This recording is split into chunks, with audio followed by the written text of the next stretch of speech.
Yes, thank you. Okay, then we'll start off. Monuments, memories of the Portuguese in Asia. Oh, Portugal is one of my favorite places. And of course, it has a Hawaii connection, as we all know. Oh, here's my favorite spot in Lisbon where I sit and I drink beer and I sketch the scenery and think about all the beautiful places around the world that have Portuguese connections. And there are many, many. How do you know you're in a Portuguese place? Because there's bacalhau and the menu in Vinho Verde being served. And olives. And olives. It helps if there are tiles and helps if there's also wavy pavement. How did we come to this point? Well, you can still find bacalhau in the supermarkets here in Hawaii. And just to remind you of the connection, the Portuguese were brought here as sugar workers beginning 1878. And there were some 24 known ships that brought Portuguese sugar workers here from Madeira and the Azores in the years there. Originally, the sugar plantations here were worked by a few Hawaiians, and then they brought in the Chinese and still needed more labor and eventually started recruiting at the suggestion of a Portuguese who lived here, in fact. And so the first ship started, in they came. Here's a nice old postcard of Madeira with the sugar industry going on. And as you may know, at least here on Hawaii Island, I'm sitting here on the Hamakua coast, which was all sugar plantations. This was the sugar coast. And the Portuguese were mostly brought in not only as laborers, but also as supervisors of who else, Chinese, Japanese, whoever else were out there in the fields working. And as you know, the most famous import from Portugal to Hawaii is the ukulele. In fact, they even know when it arrived. There were 3 guys that showed up in 1878 who claimed to have invented the ukulele. One of them was a furniture maker, of all things, from Madeira. And 1879, there's the first reference in the newspaper to this curious new instrument that the Portuguese are playing to the great amusement of the Hawaiian public. It looks like some weird cross between a banjo and a guitar. And here's this wonderful picture I found of John Philip Sousa. Sousa, of course, is a Portuguese name. He was visiting Hawaii and visited in 1901 the ukulele band at the Royal Palace in Honolulu. Sure, why not? So that's my Portuguese connection here and my justification for this talk. But really, I love Portuguese places all around the world. And I make a point of visiting all of them. When did it all start? Well, actually, Portugal started doing overseas stuff in about 1415 when they started attacking Morocco. And at first it was something of a holy war, Christian versus Islam. And there's still bitter feelings centuries later about all of that. And for centuries, the Portuguese tried to nibble away at the Moroccan state and eventually realized that the Moroccan state was being financed by these vast shipments of gold from somewhere to the south of Portugal, of Morocco. They started exploring. And kind of one by one, first they're doing missionary stuff, and then very quickly it turns into searching for gold, which quickly turned into the slave trade. And I'm sorry to say the Portuguese are horned in on the slave as well as the gold and ivory trade in West Africa. And as they started producing sugar on Madeira, they found that, slavery worked for sugar mills. And that led to that whole transatlantic business. By 1500, they had discovered Brazil, and quickly after, the whole transatlantic African sugar and slave trade gets underway. The genius behind all of the sea transportation famously was Prince Henry the Navigator. He wasn't the king, he was like the 4th son or so, 3rd son of King John I, but he was the master of the Order of Christ. What's that? Order of Christ is what happened to the Templars in Portugal. When the Templars were quashed a century before, well, the Portuguese were very heavily involved with the Templars, got permission from the Pope to just kind of keep it all together, change the name, and put it under Portuguese supervision. And so Prince Henry, third son of the king, this became his vocation. He took over the vast endowment of the Order of Christ and poured it into the emerging Portuguese campaign against Islam. That's, again, how it got started.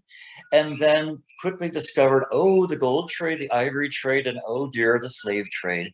And for many years, Henry promoted navigation. By the way, he only got on a ship once and found out he was seasick.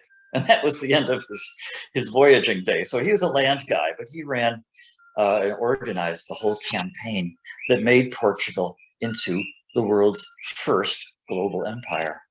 And they really did. So much of Portuguese identity in the Renaissance was tied up with its seafaring and its exploration, and still is today.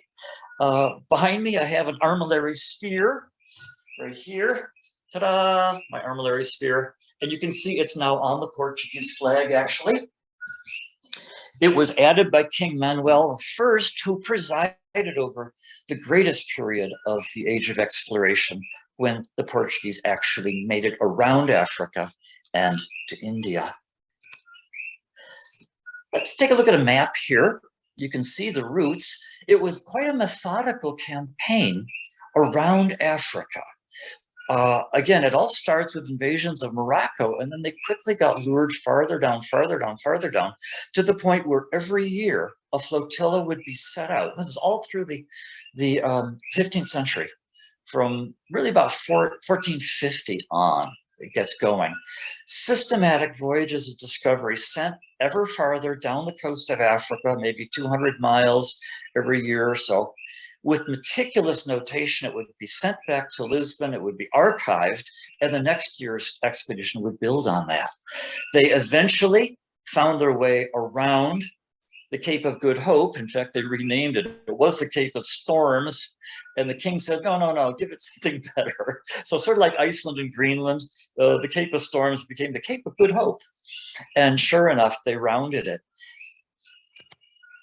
And in 1498, it's a long and complicated story, but Vasco da Gama was the one who not only made it around Africa, but managed to find a pilot in Malindi up on the Swahili coast who would actually consent to showing him the route to India. Of course, anybody in the Indian Ocean doing trade knew all about the monsoon winds, which were news to the Portuguese, and they didn't know how to do it. They needed a guide. They got their guide. And 1498, they landed in Calicut with all of the Christian flags flying, and they found the port full of Islamic shipping. And the story is one of the guys comes up to Vasco da Gama, spoke some Portuguese, said, what on earth are you people doing here?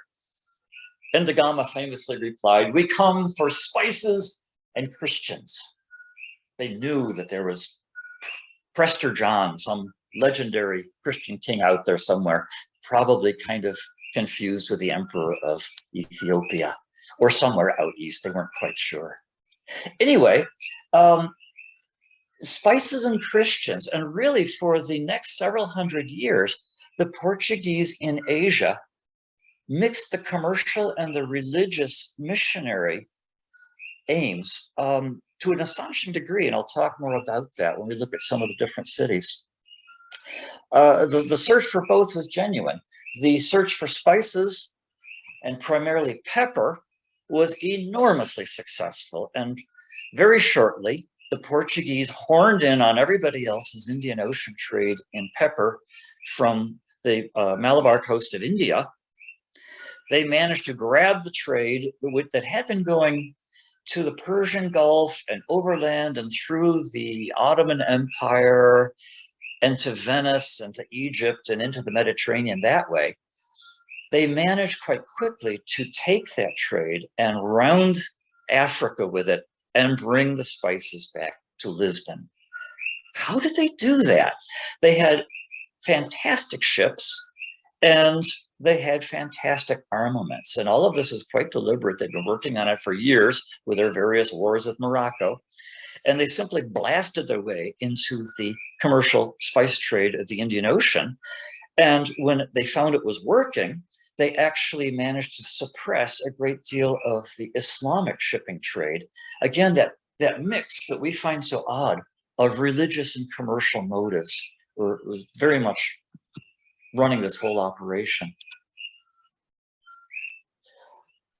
Very quickly, the Portuguese bought into the whole notion of an overseas empire and even celebrated it with a wonderful literary work by Camões, Luís Vaz de Camões, called Lusíads. Lusíads refers to the Latin term for Portugal, Lusitania. He modeled it on the Aeneid of Virgil, the Roman thing, and he made Vasco da Gama a sort of Aeneas figure, you know, the great hero supported by the gods and the goddesses, sweeping his ships to manifest destiny, bringing the Portuguese and Christianity to India and beyond. So this whole thing turns into this marvelous literary thing that every school child in Portugal is forced to learn. It is in English, Lusíads. Good luck. It's written in a very, very high, dramatic sort of Portuguese, which translates very badly into English, but there he is. Actually, here he is. This is my Camões pile. He's one of my heroes, even if I don't like his writing very much. But as the great hero of the age, or the great chronicler of the age of exploration, he's a good inspiration. Let's take a look at some of the results, starting in Lisbon, and then we'll move on to Asia. Lisbon, and I'm sure some of you have been here. It's one of my favorite cities. It's one of everybody's favorite cities. You can recognize it here, kind of, if you've been there. There's the Fort St. George on top of the hill. There's the cathedral, the massive, great Romanesque thing down below it. And the Tejo River, the Tagus, filled with shipping. Nowadays, it's gigantic cruise ships, but back then it was these wonderful naus and carracks and galleons and whatnot, filling the city with fabulous riches from India that were then transshipped up to northern European ports like Antwerp and London and the Hanseatic League. It's also interesting, as the explorations went on and as Portugal made contact one way or another with so much of the world, first in Africa and then in Asia, Lisbon became probably Europe's most ethnically cosmopolitan city, or at least this side of Istanbul. There's this wonderful little painting, and I'm afraid it's tiny and not in good focus here, the Chafariz del Rei, the Fountain of the King. It doesn't exist anymore, but it was a prominent little plaza in Lisbon. And when you examine the painting, you find white people, black people, purple people, green people, just all sorts of people, Muslims with turbans mixing in a public square in Lisbon. And apparently that was the case. The Portuguese had for so long used Africans for agricultural workers, not just in the sugar industry, but even at home in Portugal, that a large percentage of the Portuguese population was one way or another linked to Africa, and then increasingly to Asia.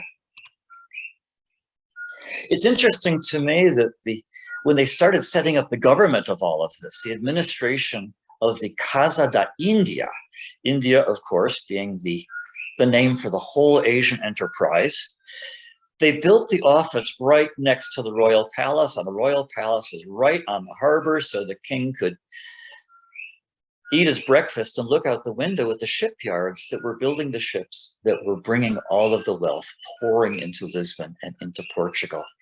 As some of you know, the great earthquake of 1755 kind of rearranged things, but that's another story. So here's a great nau or carrack bringing riches right up to the front door of the palace, practically, for redistribution.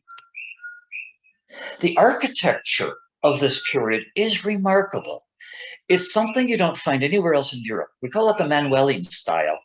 It's, people try to call it late Gothic. Well, it isn't. And they try to call it Renaissance, and well, sort of. It's the architecture of the reign of Manuel I, around 1500. And he reigned for about 25 years. Yes, it builds on late Gothic. Yes, it builds on Renaissance. And then it drapes it all with these fantastic maritime motifs. Carved anchors and ships and seaweed and sails and all those astronomical instruments that I showed you, and Christian symbols, and particularly that cross. If you see it, the upper right there, it's a very distinctive cross. It's 4 arms, equal length arms with a line down the middle. That is the cross of the Order of Christ that financed this whole maritime campaign. Perhaps the grandest monument in all of Lisbon is the Jerónimos Monastery to the Mother of God. It's simply a gorgeous thing. It was built by Manuel I at the height of his wealth. It's at Belém, which is the port of Lisbon. It's outside the center of the city, maybe 5 miles. This is where the ships would set off from, and it would be their first stop coming back to Lisbon. Actually, it's right where that tower is on the left, the Belém Tower. The complex is enormous. It's a World Heritage Site, of course it is, and is absolutely filled with remarkable carvings from the age of exploration. There's the armillary sphere, that astronomical instrument on the left. It's now on the Portuguese flag. There's one of the great ships. The monastery has artichokes carved. Artichokes? Well, yes, artichokes are one of the staples for long sea voyages. And to get to India, it took about 6 months. And so if you are there with a guide who knows what to look at, you'll see that the monastery is absolutely filled with references to the age of exploration. Flanking the door to the great church are Manuel I himself and Henry the Navigator. And when you go, oh, you see the cross of Christ there, the Order of Christ. And just inside the main door, the tombs of Vasco da Gama and our poet Camões. Again, 2 of the great heroes of the age of discovery. All right, let's go off to Asia and see what we have. And my theme today is really monuments and memories of the Portuguese in Asia. Lots of memories, and in some places, lots of monuments. But it's worth bearing in mind that the Portuguese global empire, and it was the world's first global empire, it really was, it was not like the British Empire. They weren't after land, they were after ports. And so what you've got is this very small country, which had maybe 1.5 million people in this era, maybe not even that, maybe 1.2 million, stretched very thin. It was a poor country that was forced to go to the sea. They had their back to Castile and Spain, which spent centuries trying to conquer them. Catalonia didn't get away, Portugal did. And it's one of the great mysteries of European history, how on earth the Portuguese managed to staff this enormous global thing with very, very few people. And historians are still arguing over that. We don't really have a good answer, except we know that wherever the Portuguese did have an establishment, it was probably not very well financed, and the soldiers were probably not very well paid or fed, but never mind. So what do we have in India? We don't have a big land empire, but we have a number of cities that the Portuguese plonked down in, kicked the Muslim traders out in the name of religion, and set themselves up in the name of religion and traded. Eventually, a lot of these places, they were kicked out by the Dutch in the 17th century and eventually by the French and the English. The center of it all, of the entire Indian Ocean, Asian enterprise, was the city of Goa. And you see it on my map here on the Malabar coast of India. It's just south of today's Mumbai. It's in southern India. They were also trading in Calicut and Diu and a number of other cities, but Goa was the capital. There's this wonderful painting in the Museo de Arte Antiga in Lisbon, huge wall-sized painting showing Goa. And what it is a river system with a large island in the middle of it. It's quite beautiful, beautiful country. So there's all these rivers pouring down from the surrounding hills, forming a great island and several harbors. Old Goa, the former capital city, was on the island itself, about halfway up in this photo or the painting. And from here, the Portuguese established a governor and the Estado da India, the state of India, covering all of the state affairs. Now, as widespread as the Portuguese Empire was, it was very, very centralized in its government. And considering the huge distances and the long time it took to journey, it's really kind of remarkable it all held together as long as it did. So in Goa, you've got the governor and you've also got the archbishop, the Christian missionary. You've got the headquarters of the Jesuits and the other major Portuguese orders, all here. And yes, the Inquisition was established here as well. Speaking of which, how does this work with the Indians, the local population? It was rough. Again, the Portuguese, as policy, first step is kick out all the Muslims. Oh, all right then. Who do we work with? The Hindus. Oh, well, okay.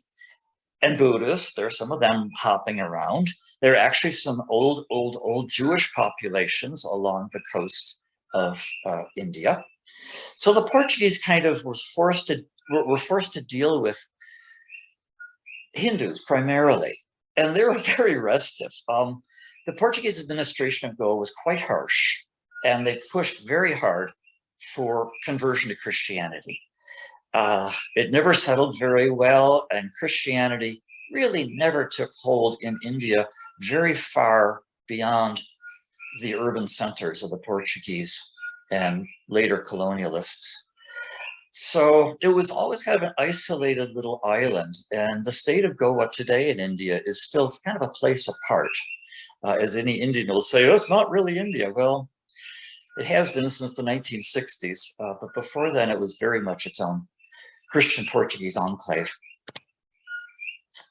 Here are the first governors. They were also very active military commanders and continued to expand the Portuguese trading empire city by city all through Southeast Asia on the land and Indonesia, eventually to China and even to Japan. Again, they seem to have done this by overpowering any adversaries with their enormous ships and their very, very sophisticated cannonry that they've been developing for a century in the wars with Morocco. So here's the sea routes, my map here. It would take about 6 months either direction to get from Lisbon to Goa. And that would have to take into account the shifting monsoon winds. The monsoon winds blow one direction, one part of the year in the Indian Ocean. They blow the other direction, the other part of the year. And so they had to time that right to get to and from India and Lisbon, or India to the east and back from the east. To get around Africa, because of the winds, you had to sail way over virtually to Brazil. And that's, we think, how the Portuguese kind of stumbled on Brazil around 1500. And it's all a little mysterious, but by 1500, they had officially sighted Brazil and claimed it. So this is the network. Typically, about 4 great now ships would leave Goa for Lisbon every year, loaded with the spices that they had traded for all across Southeast Asia, what's now Indonesia and beyond, and all the peppers from India. One great ship every year would go from Goa to China, to Macau, more on that in a minute, and trade basically European gold for Chinese silks. And eventually that gets tied up with the Japan trade. So again, I'm always struck by how few people are running this thing, how few ships, how long the distances, how long the time lag, and yet it worked for centuries. Here's the great ship. Oh, isn't that a beautiful thing? These great carracks are naus. forerunner of the galleon, which had a somewhat different design. These things usually had 3 masts. There would be 2 masts square rigged, and then the mizzen mast on the back would be lateen rigged, something they learned from Arab shipping in the Mediterranean. They would be heavily, heavily armed. And again, this is the backbone of the whole enterprise. So let's visit Goa today. I was here a few years ago. It's an interesting place. It's a fascinating place. It's World Heritage.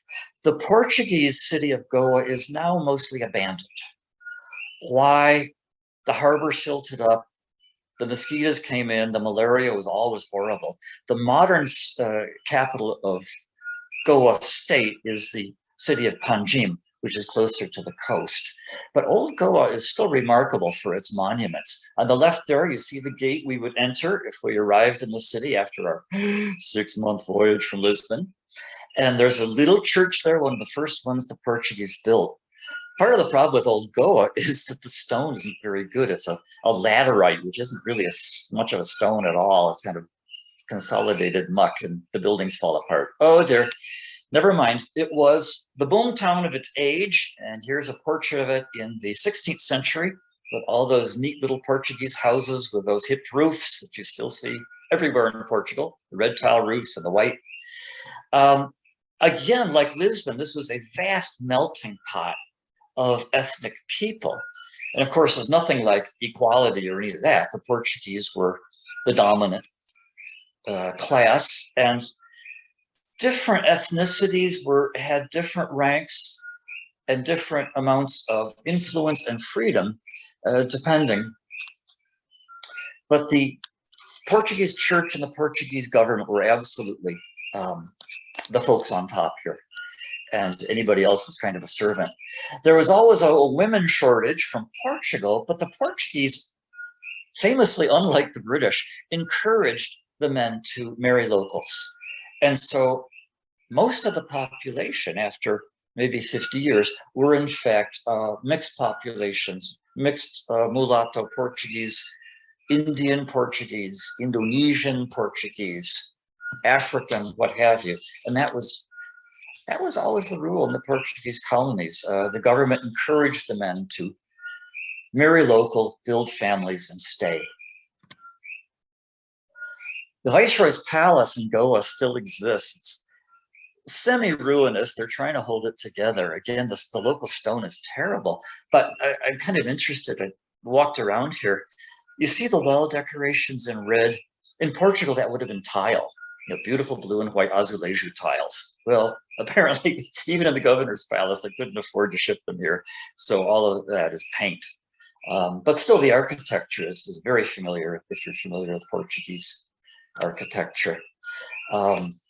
Portuguese ladies were, again, they were actual ethnic Portuguese women were never very common in the colonies. So maybe she was, or maybe she was a local woman who'd been married to a Portuguese and raised in status and carried around on a palanquin. We have some wonderful kind of naive illustrations by local Portuguese or Goan Portuguese artists showing different classes of people and different ethnicities. And it's a nice little illustration of the Portuguese trying to make sense of the world around them while trying to dominate it. The churches are mostly what remains in Goa, and they're absolutely enormous. They're some of the biggest churches I have ever seen. Here's the cathedral. Again, these are all World Heritage, and they're being fixed up. When I was there, they were just completing a restoration of the gorgeous, huge Renaissance-style basilica, backing up to a monastery. Very much reminds me of the São Vicente de Fora in Lisbon, which was commissioned by Philip I, aka Philip II, in 1582. There was a 60-year period when the Castilian monarchs of Spain actually did rule Portugal as well, but the Portuguese got away in 1640. Anyway, this is one of the relics of that period, and it looks so much like what you see in Goa, except it's in better shape. a huge Renaissance basilica with a vaulted roof, a great dome, huge balcony in the back for the choir and whatnot. And yeah, and this is what all the churches, the big churches in Goa look like. Here's a St. Francis, which backs up to the cathedral. It's not in the greatest shape. From a distance, it looks like so many great Baroque, Renaissance and Baroque basilicas in Europe. But when you get close up, you realize that's not gold, that's yellow paint. Ooh. And the carvings, when you get close up, are actually quite naive. The Portuguese tried to train local artists who'd never been to Europe and never would be, but try to train them in European art styles. And the results are very interesting, but very colonial. It's a fascinating place. Again, the local building stone, oh dear, was never quite up to the job. And an awful lot of these buildings have simply collapsed. And that is that. Oh dear. Let's bring in the church. St. Francis Xavier, himself a Basque, one of the great Jesuit founders, became the apostle really to East Asia and South Asia, and did so under Portuguese patronage. The Jesuits in the Portuguese Empire until the 19th century, or excuse me, until the mid-18th century, were very, very closely connected, both in Latin America and in Asia. Xavier got all around Asia. He's buried here in Goa in this great Bon Jesus church. He's in there, and in fact, he's in a glass coffin, and once a year they remove the curtain and you can stare at his mummified body if you really want to. I did not have that pleasure. Never mind. He starts in Goa. He leaves for East Asia, 1541. Died in Macau. His body kind of got transported back port by port. There's his tomb on the right. Again, it looks like gold. It isn't. It's paint. Probably always was. Okay. In the Archaeological Museum, just across from it, we have portraits of all of the governors of Goa, starting with Vasco da Gama, who, by the way, was fired for being just horrendously cruel. Can you imagine being called horrendously cruel in the 16th century? What do you have to do? Oh my. Anyway, it's also kind of shocking. Some of us are old enough to remember the dictator of 20th century Portugal, Salazar. He at one point was the governor of Portuguese Goa, so it lasted right up. In fact, Goa stayed Portuguese until early 1960s, when India simply invaded and took it. Here's the modern city of Panjim. It's still filled with reminders of the Portuguese. There's a little Christian church, a little Catholic church. I went in there one evening and found them all doing the Catholic rite in the local language. Oh, that was interesting. So I sat and listened, and all around, there's still an Archbishop's Palace there. There's still images of the Virgin Mary all over the city. And in this public library in Panjim are the most wonderful azulejo tiles, the early 20th century, depicting the Lusíadas, that wonderful literary work written by Camões. And they show Vasco da Gama protected by the gods, and you can see his ship there on the left passing Gibraltar, which has a god on top, and so on and so forth. So the memories, the monuments are still there. Here he is confronting the local ruler in the Malabar coast, demanding to be given trading rights, and ultimately blasted his way to get them. Again, these are all wonderful Portuguese painted tiles, the famous azulejos. I have a panel here behind me. I love this stuff. My house is full of it.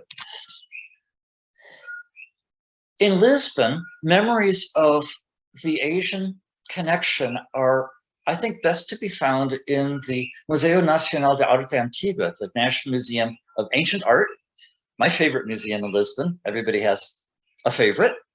They have several galleries devoted to India, and marvelous things made of ivory and rosewood and whatnot, Christian stuff, gorgeous luxury arts, furniture. A lot of the stuff would be made, well, the stuff would be made in India by local craftsmen working with Portuguese patrons. And so there's wonderful crossover designs with things that look kind of Islamic in their patterning or Hindu, but they're going to have figural material that usually pertains more to Christianity or at least to European Portuguese, throwing in the odd, camel and dragon. Luxury silks. It's kind of hard to see the detail here because it's almost monochrome, but good grief, gorgeous silks and cottons, sometimes combined, in the absolute highest craftsmanship that Indian textiles are famous for. A lot of this, again, produced for the church.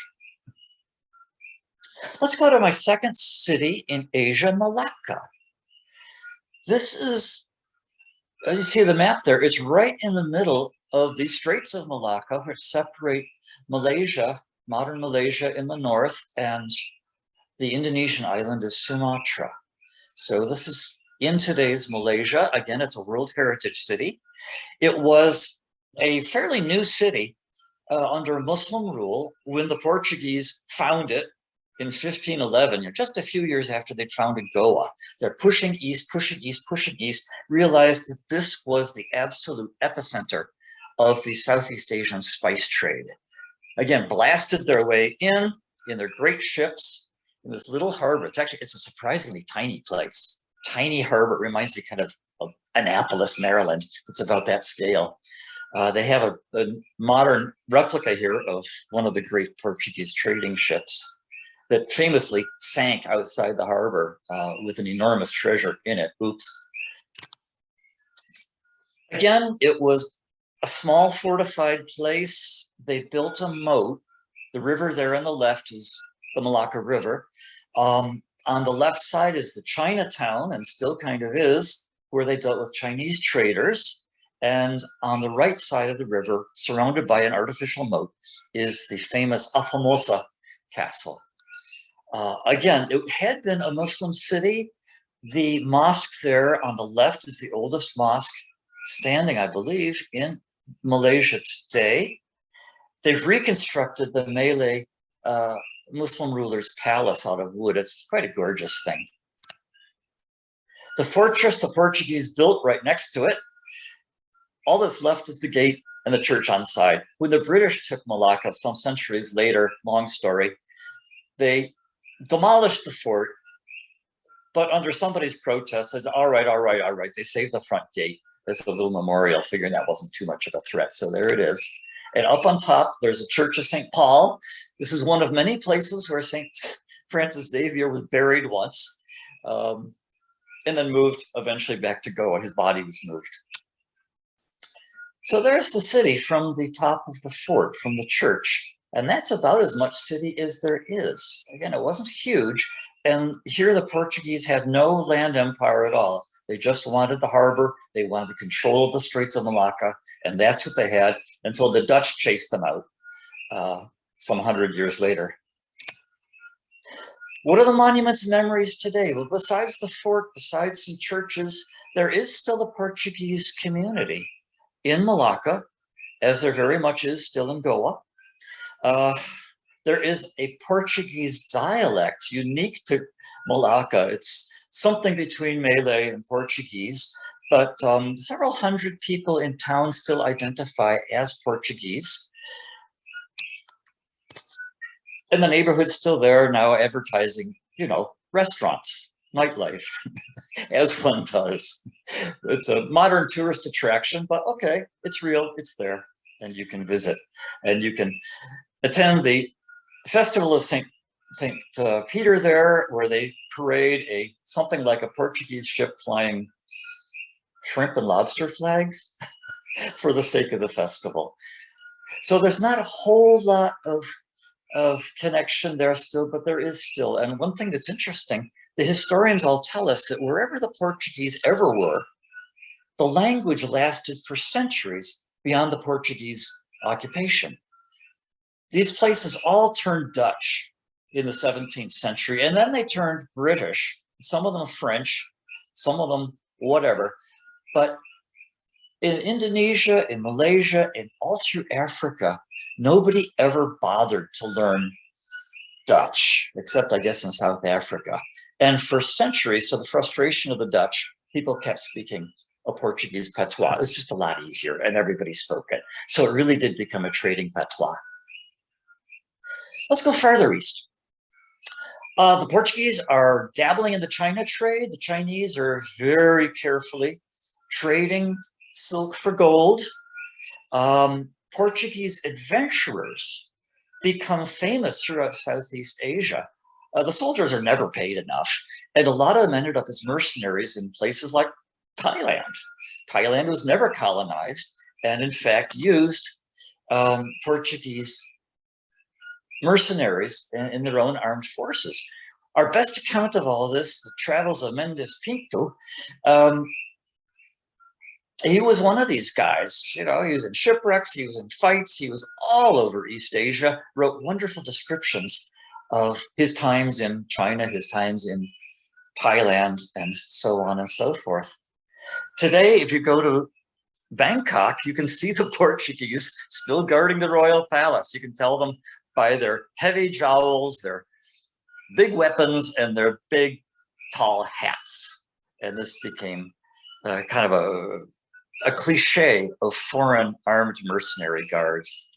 And if you poke around in southern Thailand, as we did a few years ago, you stumble on places like Songkhla, which is kind of on the border of everything. It's on the border of Islam and Thai and this and that. And apparently, like so many places, was a Sino-Portuguese, a Chinese-Portuguese trading entrepot, where Chinese came in and traded, Portuguese came in and traded, local fishermen traded with everybody. And the architecture there is this wonderful mix of kind of Portuguese palace with Ming Chinese gables. Oh, sure, why not? I love this kind of place. So what are they trading farther east? They're always trading with spices, all directions, from India to China and Japan, and also from Indonesia to Goa and back to Europe. In those great ships, you notice the Order of Christ cross on the sails. When exactly did they hit Japan? It's not real clear.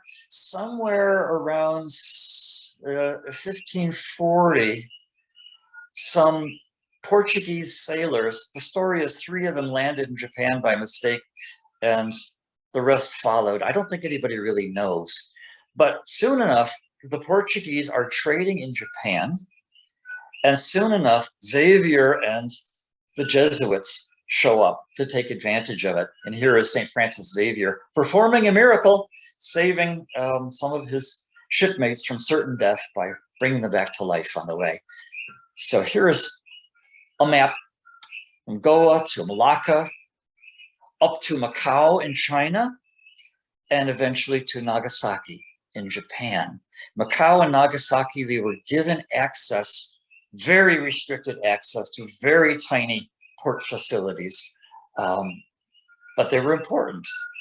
And you can see also some of the routes down to the Spice Islands, to Dora Ternate, and of course East Timor to the present day is actually about the last Portuguese colony in Asia, and to the present day identifies as Portuguese colonial rather than Indonesian. You can see how Xavier's travels very much parallel the same routes. Goa as the center, passing through Malacca up to Macau, with some trips to Japan and down to the Spice Islands. Let's look at Macau. Macau was settled. It was actually controversial. I think the right word is that Portuguese were given a contract and allowed that little tiny island isthmus by the Chinese government, the Ming Chinese. It was never part of Portugal. It was always kind of a leasehold. And in 1999, it reverted to Chinese control. The Chinese maintained it was always Chinese, of course, and the Portuguese graciously accepted that fiction. And so, yes, it was turned back. But look how tiny it is with just that island. And then at the isthmus to the landmass there in Guangzhou province, near the city of Guangzhou, there was a great big gate, and the Portuguese were absolutely forbidden to set foot on the rest of China. And the Jesuits tried and they tried and they tried and they tried to get permission to enter China and to reach the court. And you know what they were up to. They wanted to missionize, and the Chinese government just absolutely wasn't having it for centuries. Macau had existed prior. Like some of these places, it was a little fishing village. It had some old temples, and there's a model there in the lower left of an old temple. The Portuguese made the most of it. They fortified it. They had several forts. One of them is still there. It is now a museum. My first time in Macau, 1999, you can see there's a Portuguese flag flying there over the fortress on the left. And just after, I think it was like December 1999, the Portuguese flag came down and the Chinese Macau flag went up. That's that green thing. It's green with a flower on it. And it's still considered an administrative oddity. If you go to China, you'll notice that there's one immigration gate for Chinese citizens, another for foreigners, and a separate gate usually for Hong Kong and Macau that still have some administrative autonomy, at least on paper. Macau today is famous, of course, for the casinos. Good grief. And there they are. My first time there, happily, it hadn't been casino-fied yet. So there was no pointy tower. There wasn't that huge, horrible casino on the right looming over everything. It's supposed to look like a tree. It doesn't. But the heart of the city, again, it's a World Heritage Site. My gosh, look at that. Wavy pavements, Baroque church, bacalhau on the menu, tiles. We know where we are. We're somewhere in a Portuguese place. My first time there, 99, it's funny, under the Portuguese, it was really, really impoverished. It was kind of a mess. I'm happy to say that when the Chinese moved in, not only did they bring the casinos, but they spit polished the old downtown to a shine. And now it's a really gorgeous World Heritage Site. They restored the old churches, they restored the pavements, they restored the Portuguese monuments, which are now a big tourist attraction for people who, I guess, run out of money at the casinos. The memories are everywhere. A lot of the street signs are in blue azulejo tiles, Largo da Companhia de Jesus, look at that. And it's also in Chinese. Virgin Mary is everywhere. Churches are still functioning.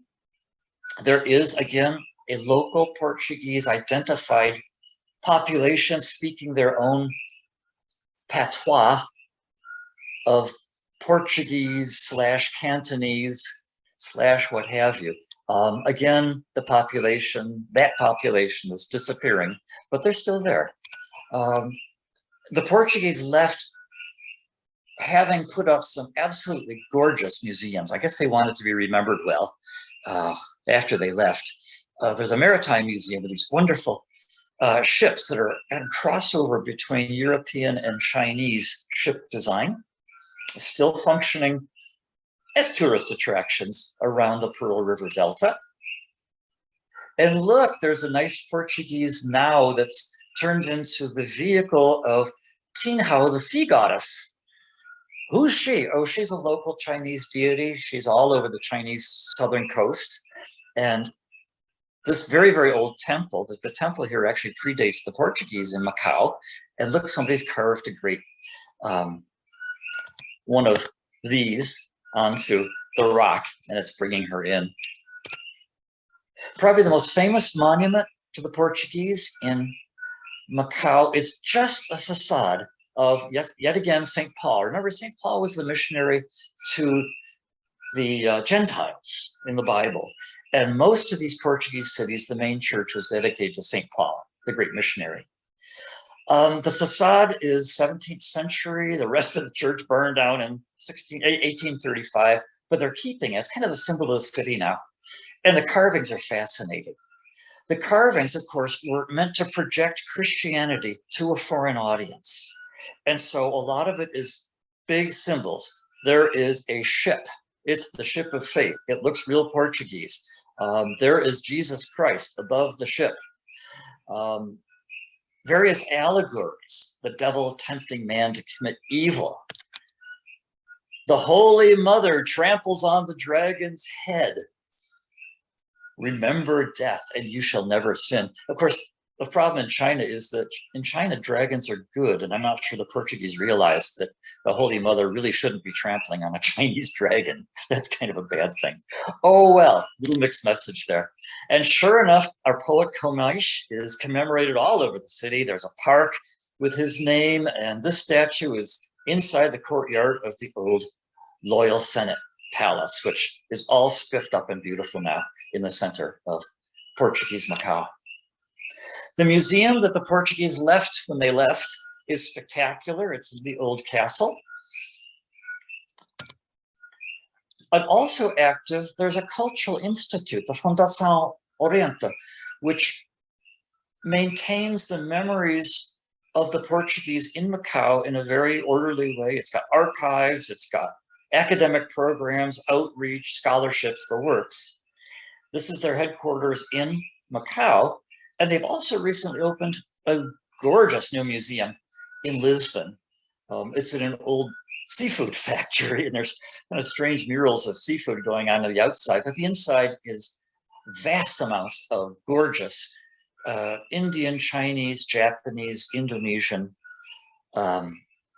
Malaysian arts that have been brought back to Lisbon through the Foundation of the Orient.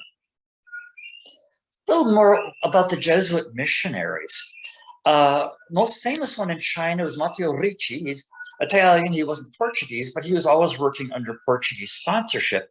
He's the one that really finally kind of made the move into China, broke down the barriers that the Ming court and the Qing court had put up, Qing actually in his case. The technology that the Jesuits had was astronomy. And oh, the Chinese loved astronomy. And to this day, there on the right, you can go to one of the city wall towers in Beijing. And there up on the tower is a whole collection of these astronomical instruments. They're quite large and they're made in bronze that were designed and brought by the Portuguese to impress the Chinese court. He tried so hard to interpret Christianity for a Chinese audience. He was fluent in Chinese and famously used images to try to explain Jesus Christ and the rather difficult Christian concepts to a Chinese audience. And it goes both directions.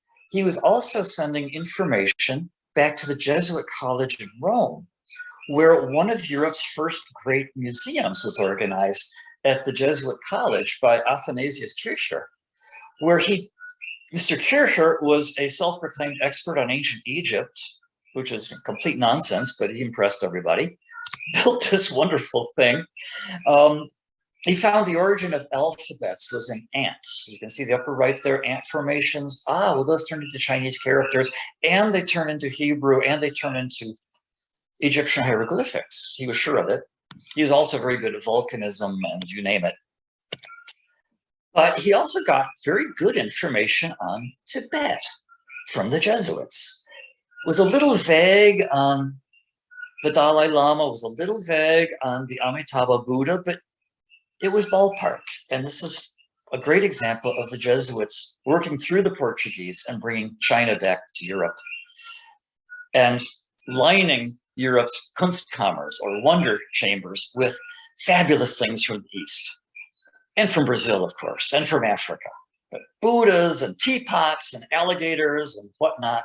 There's a wonderful replica of this, by the way, in the Walters Museum in Baltimore. They've reconstructed a 17th century Kunstkammer with all the wonders of the natural and the cultural world. Back in Lisbon, you can see a lot of this in my favorite museum with Chinese ceramics brought back. And again, they're a wonderful hybrid of Chinese blue and white technology, trying their best to fulfill what Portuguese clients would want. You know, Portuguese coats of arms, Christian scenes, Virgin Mary, It's a little strange, some of it, and that's part of the charm if you're into that kind of thing. And it reflects this trade network. Finally, let's consider Nagasaki. Again, the trade motives and the religious motives are hand in hand. But interestingly, the Japanese granted a little tiny island in the harbor of Nagasaki, which then was a small fishing village of no consequence, at a time when the Japanese and Chinese were mutually embargoing trade. Oh, said the Portuguese, we'll help. And they became the middlemen, trading Chinese goods to Japan and vice versa. Chinese sent silks, Japanese sent back silver, using the great black ships of the Portuguese as intermediaries. The relation between Christianity and Portuguese government was so strong that eventually the administration of all this was handed by the Japanese local lord, was actually handed not only to the Portuguese, but to the Portuguese Jesuit church, who became the most powerful officials in Nagasaki for a few years until they were all kicked out.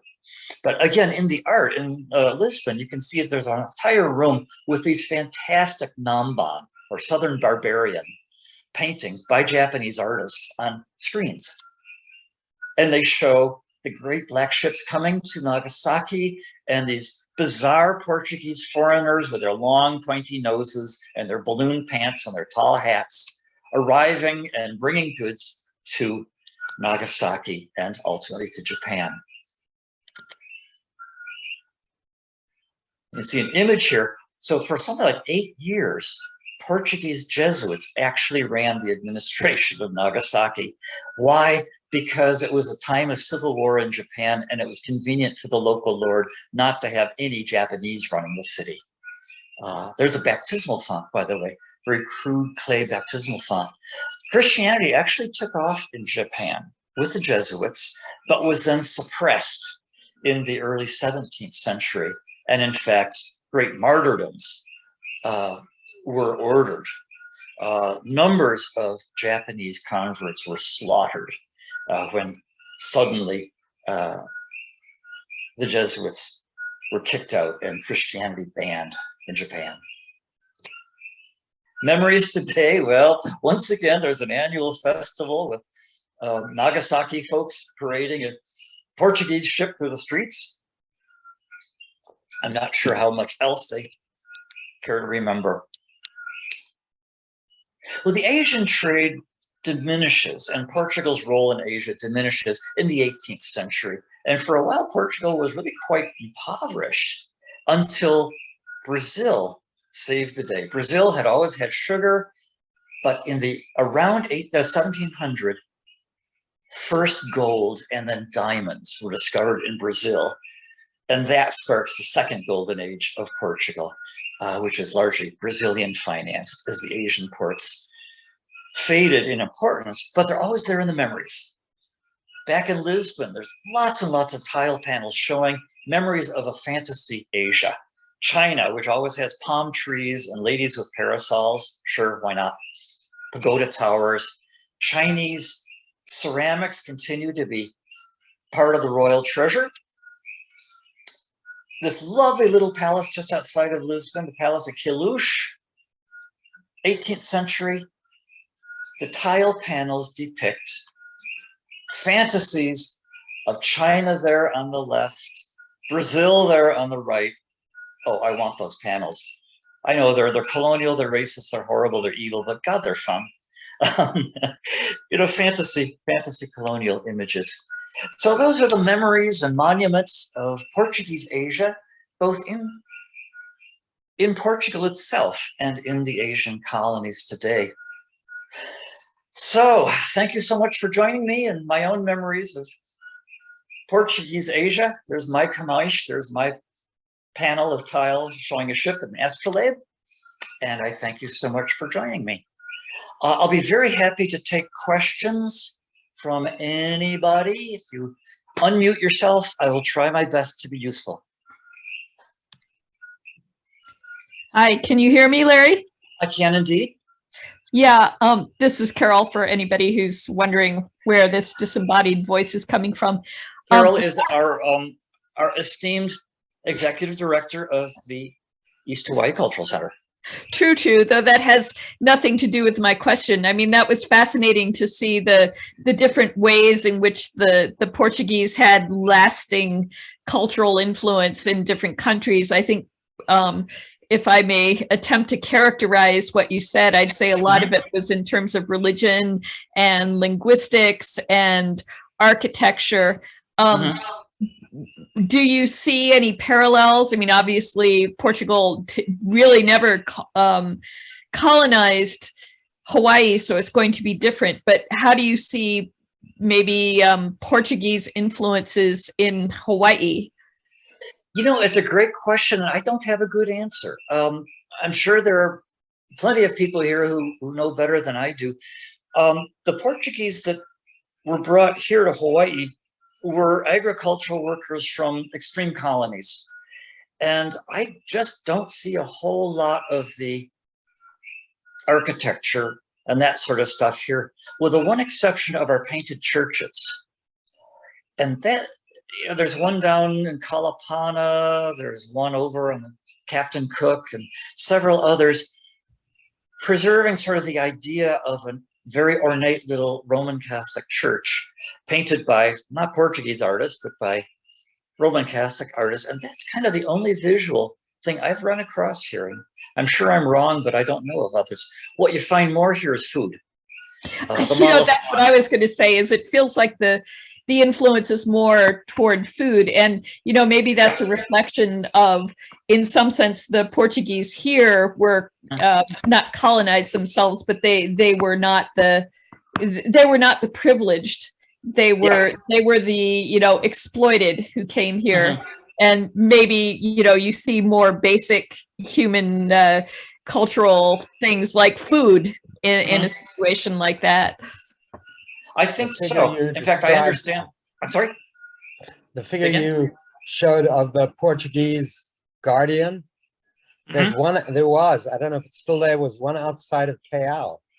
Exactly. Oh, really? I always wondered what it was. The top. Oh my goodness. Yeah. Okay, I want to hear more about that. No idea where it came from. I see. Well, I think if I've got it right, the malasada actually comes from, is it Madeira or Azores? It's one or the other, but it was a local food in one of those sugar colonies. And it came about because leading up to Lent, you had to use up all of your sugar and all of your butter.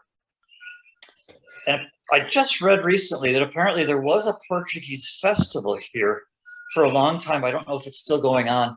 The Festival of the Holy Spirit, which was a particular Portuguese religious cult of the 18th century that made its way with the sugar workers back to at least to Honolulu. So yeah, you're right. It's cultural stuff more than art and architecture stuff. I think it's a legacy here. Yeah. Oh, and music. Although I wouldn't draw ukulele, of course. Yeah. I mean, Indonesia, certainly there's a Portuguese influence on the music, keroncong, which, unless you're an Indonesian aficionado, that probably won't mean anything to you. But let me just say, there's certain types of Indonesian music that you listen to that and you listen to Hawaiian music and you can definitely hear similarities. Because absolutely. I should have mentioned that one of the Portuguese legacies around the world is the guitar. And every place the Portuguese were, there is some version of a guitar. And Indonesia, the one I'm aware of, is this enormous Greek guitar that you find in some of the outer islands, which apparently has Portuguese origins. And it's true in India, and it's true here in Hawaii with the ukulele, and it's true apparently all across Africa. Basically, I love guitar, any form, worldwide. And apparently the Portuguese spread that. Other comments, other questions? Okay, with that then, I thank you so much for your company tonight. And hey, come with me to Portugal in September 2023. I'll be doing a tour for Smithsonian Journeys. Always be glad to have your company. Happy journeys beyond. Thanks so much. Good night. Larry. Thank you, Larry. That was great. Thank you.